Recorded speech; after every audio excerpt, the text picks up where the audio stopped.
Quand on a commencé à vous charcuter, comprenez que là, vous êtes une valeur sûre. Aux jeunes femmes, pour s'épanouir, s'émanciper dans la société, je donnerai les conseils suivants. Numéro 1, se former, s'éduquer. Parce que ça va être la base de leur avenir, en ce sens où elles apprendront à faire quelque chose.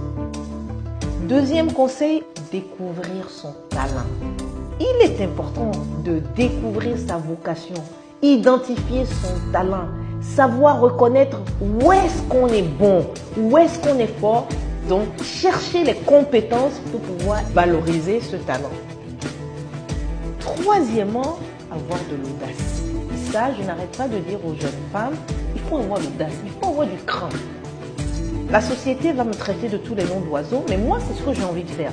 Et quel que soit ce qu'on me dira, quel que soit ce dont on me traitera, je sais que c'est là que je veux aller, mais je fonce droit parce que je sais simplement que je ne fais rien de mal, que j'ai juste envie justement d'avancer par rapport à cette conviction ou par rapport à cet objectif. Et je dois aller de l'avant. Il n'empêche que dans ce parcours, dans ce processus, je peux tomber, je peux avoir des échecs, je peux avoir des difficultés, je peux recevoir des coups. Mais quand je me dis que je dois foncer et que ce sont mes convictions, je fonce et j'apprends de mes erreurs ou j'apprends des erreurs des autres dans mon environnement. Donc justement, je quitte l'audace et j'en arrive à la résistance. Il faut apprendre à résister aux écueils que la société, parfois, de façon très injuste, nous met. Les femmes, en vérité, souvent sont en proie à des opinions très erronées dès que ce sont des femmes qui sont en vue de par leur métier, de par leur travail, ou juste que ce sont des femmes qui ont envie d'en donner.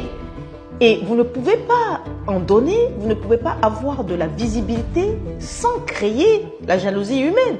Mais par rapport à ça, si parce que vous êtes femme et votre visibilité dérange à la fois des hommes et vos comparses, et que vous ne vous êtes pas forgé un caractère d'acier, mais vous allez abandonner et malheureusement vous allez perdre votre chance.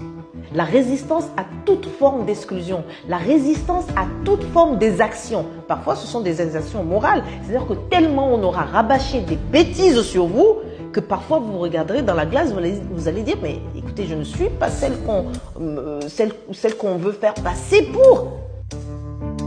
On ne jette la pierre qu'à l'arbre qui porte des fruits.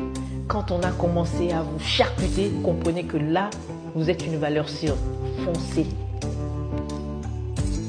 Enfin, il faut garder du cœur. Ne pas oublier que vous êtes une femme. Que vous serez amenée à tempérer à un moment ou à un autre les ardeurs.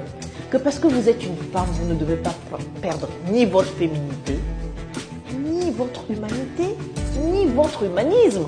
Vous êtes un ensemble d'énergie, de caractère, mais de cœur, de tendresse, d'amour. Vous restez une femme sur ses hauts talons. Vous restez très féminine, très chic. Et ça, il n'y a juste pas de prix à cultiver ensemble ce caractère, je dirais, holistique de ce que c'est que la femme.